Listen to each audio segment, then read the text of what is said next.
Halfway home in this high school football season, week 5 already. Can you believe? Friday Night Hits right now. I'm Mark Whiteman. Thanks as always for joining us. Non-region games winding down as we hit the pivotal stretch of region play, and a couple of region rivals getting together, with unbeaten St. Joe's hosting Southside Christian in our Sparrow Financial Game of the Week. It's where we find our Chase Justice with all the action. It's rivalry week in South Carolina's Region 1A Division 1 as St. Joseph's Catholic plays host to regional foe Southside Christian. St. Joseph's Catholic enters tonight's matchup a perfect 5-0 on the season, while Southside Christian sits at 1-2. We'll get this started in the first. Cade Alt tosses up the pass to Michael Poinsett, and you just got Moss. The Knights take a 7-0 lead halfway through the first, and the home crowd is feeling it. Ensuing drive for the Sabres, senior running back Silas Robertson polishes off the drive with a 5-yard touchdown run. Southside Christian even things up at 7 apiece. Back and forth first half continues. Following a Carson Boleman touchdown for Southside, St. Joseph's Cade Alt says, anything you can do, I can do better. 45 yards to the Big Blue House, and the Knights take a 14-13 lead late in the first half. Fast forward to the fourth quarter, Sabres up 21-14. Lucas McKinney shows a little shake and bake, reverses field and hits the gas for the 30-yard touchdown to put Southside up 2 scores, 28-14. Following a turnover on downs by the Knights, Eastside transfer Paul Coben dumps it off to Colby Centel, who does the rest. That would be all she wrote. Final score, Southside Christian 35, St. Joe's 14. I'm proud of our guys. Mainly I'm proud of execution. That's a really tough offense to stop. They do such a good job with it.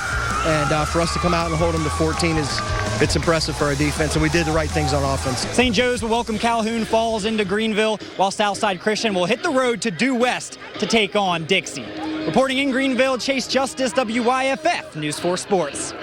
Chase, thank you. What a win for the Sabres. The Daniel Lions are an absolute wagon right now. They're averaging 48 points a game, and they have allowed 48 points total this season, wrapping up non-region against a Riverside squad trying to shake off a blowout loss last week. The Lions have won 40 straight regular season games, going for 41 in a row in Greer. And right down the field on their opening drive, Colton Chapman connects with Sam Earl into the red zone. That gets the cheerleaders and the fans excited, and just a couple of plays later, Torrey Shaw spinning and inning, 7-0 Daniel.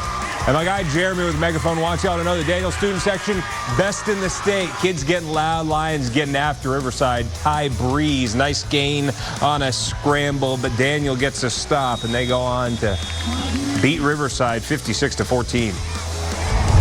Sensational win for Chapman last week over Clinton. Union County enjoyed their first win last Friday, and the Yellow Jackets, they sting first. Cam Owens high stepping into the duplex.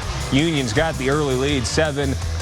Now Chapman on fourth down, it's a fake. Matthias Scott pitches to Coleman Gray. He's got the first down and a whole lot more, 80 yards for the equalizer, 7-7. Now Chapman in the red zone, and it's Gray getting a good block and bounding into the end zone. 57-14 Chapman on top.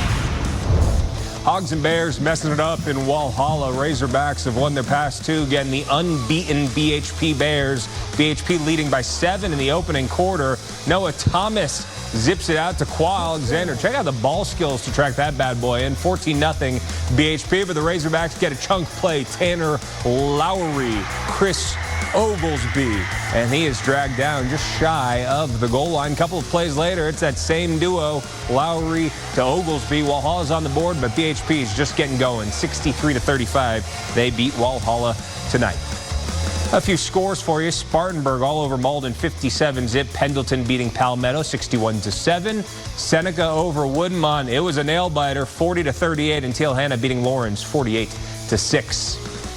Rivalry night in Pickens County, a throwback rivalry, as well as the Pickens Blue Flame welcomed Liberty. The Red Devils hadn't started 3-1 since 2017, looking to spoil homecoming at Pickens. Liberty up 7-0 in the second quarter on the 2. That was J.J. Hernandez getting in. Red Devils extend the lead to 14, but the Blue Flame flickering. Pickens Carter McCollum to the Mojo Dojo Casa House, cuts into the Liberty lead, but the Red Devils respond. Jamajay Kareem, he's loose. How about these Red Devils? They're 4-1, 35-14. They beat Pickens in this one. Boiling Springs 3-2, already more wins this year than all of last. Home against Clover. Bulldogs down 6 in the third, but here comes Boiling Springs. Javen Chim running away from everybody.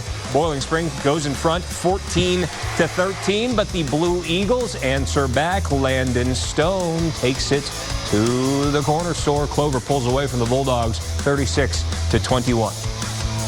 Gaffney closing up their highly competitive non-region run in the Low Country tonight against Fort Dorchester. Knocked out the Patriots in a 4-point win in Gaffney last September. Getting the TV treatment in Charleston tonight, delivering a classic. Tied at 27 in the third. Gaffney goes to the run game. Jaden McDowell to the outside, and in for 6. The Indians take the lead. Now it's tied again, 34-34. Riley Staten, Amazon Littlejohn drop it in the bucket, make a wish. Gaffney goes back in front, and that is where they'd stay. Check out this interception by King Dowdle. Hello, 48-40, Gaffney on top. Military Appreciation, Jailman Patriots and Wade Hampton Generals. Man leading by 3 touchdowns in the second quarter. After the defense comes up with a pick, Ethan Anderson rolling out, finding Zach Stewart with a gulf of space about him. Touchdown Patriots, 28-0. Man leading 42-0 late in the half. But we have to show you this from Wade Hampton's Zanias Rosemond. Put him in on angry runs. Give him the scepter. The defensive lineman dragging the militia, but it's all Jailman here, 49-0. Rosemond gets the nice play, though. That's a fun one right there. We're going to take a quick timeout. Plenty of football still to come, including Westside's trip to Greer. But first, a staple here on Friday Night Hits, mic'd up tonight with Westside head coach Brian Lane.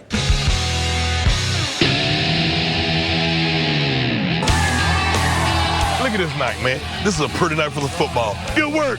The four amigos. Good work. Whatever you got last year, I'm going to double it. I might triple it since you plugged it up right here. But that was only a 5-yard face mask. Yeah, I like it right now, Coach.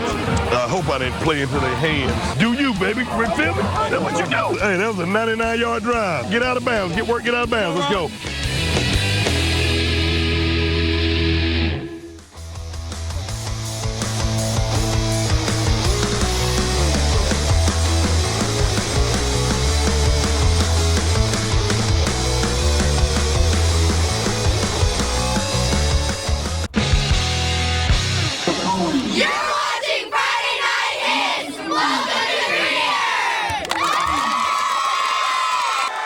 Thank you, ladies. Greer hosting Westside tonight. 9th meeting all time between the two schools. Greer leads the series 5-3. Picking up first quarter, that's Chris Hall looking to pass and connecting with Chase Bird for the fine-looking touchdown. 14-7.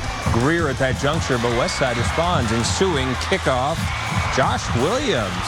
He grabs it. See ya. We had to speed that one up a little bit, not actually moving that fast, but still pretty impressive. Coast to coast for the score. Greer leads 14-13. However, after the missed extra point, no worries for Westside, though. Cutter Woods, a dime. Josh Williams again. The Rams go up 27-21 at that point, and they go on to win 56-42. And we are rolling right along on a Friday Night Hits. A year ago, Burns stunned at the buzzer in the PD by West Florence on a last-second touchdown, eyeing a bit of revenge tonight in Duncan. The Rebels clicking winners in their past 3 by an average of 27 points per, and up 28-0 in the second. West Florence, the QB and running back go the opposite ways on the pitch. Rebels falling it. That sets up Trace Segarra from 10 yards out. Burns up 35-0 at the break. Into the third, more from the Rebels. Andrew Stevens finds Armani Weaver. There he is, his armband hanging, but it's all good for Burns. They hang 49 on West Florence in the shutout win. Former Hillcrest head coach Anthony Freight leading Wren into his first meeting with his former team. The Rams have been dynamite this year and forcing an early Wren punt. Jai Leak, come on through. The special teams miscue puts Hillcrest on the front porch, and they will convert a couple of plays later. Avery McFadden wildcats his way into the end zone. Touchdown Hillcrest. 7-0 now later in the first quarter after another turnover. Caleb Sutton unescorted. Hillcrest starts 6-0 for the second straight year, 56-12, the final. The reigning 1A champion Christchurch Cavaliers already 1-0 in region play, continuing their region run tonight against McCormick. Cavs scored 51 in a shutout win last week and carrying the good vibes into this one with Deshaun Reeder carrying the rock toward the end zone for 6. 7-0 final minutes of the first quarter. Christchurch in their own end. Tucker Hendricks, he's going deep. Jackson Rep, whoa, tiptoeing in his Jordans just like that. Cavs up by 14. McCormick would get on the board, however, thanks to the defense. Jerkaven Thomas puts in a pick 6, but it's all Christchurch here, 60-14.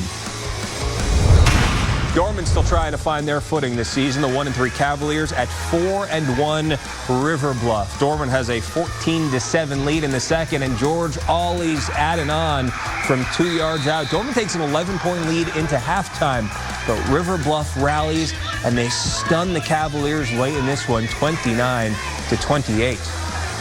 The ground and pound Broome Centurions hosting the Woodruff Wolverines, who romped last Friday at home. But on the road tonight at this really good Broome team. Their only loss this year by 1 point to Spartanburg early this month, and starting fast. First drive, Kamaje Brackett-Brandon, he's keeping it. Centurions stampede out to an early lead, and that two-headed backfield monster adding on. That's Jalen McGill, just a sophomore, already piling up big-time offers. He scores there, and then the quick pass game is working. Brackett-Brandon to Trayshawn Suber. Suber hits it, 55-14, Broome on top. Out in Westminster, 3-1 West Oak, off to their best start since 2008. Calhoun Falls 2 wins this month after snapping a 29-game losing streak. But that's Kendrace Tatum, dropped by a bunch of West Oak Warriors. The ball is out. West Oak recovers. That would set up a short West Oak score, which would extend the lead to 35-6. Blue Flashes answer in the final moments of the half. Jamari Norman getting in, but it is West Oak winning again, 56-12, their first 4-win season since 2009. Let's show you a few scores before we go. Crescent beating Emerald 28-12. Landrum all over Blue Ridge 74-27. Easley beating Southside 38-12. And Carolina over Whitmire, 41-22. That's it. That's all for Week 5 of Friday Night Hits. For Chase and our entire hardworking crew, thanks as always for joining us. We'll see you next week.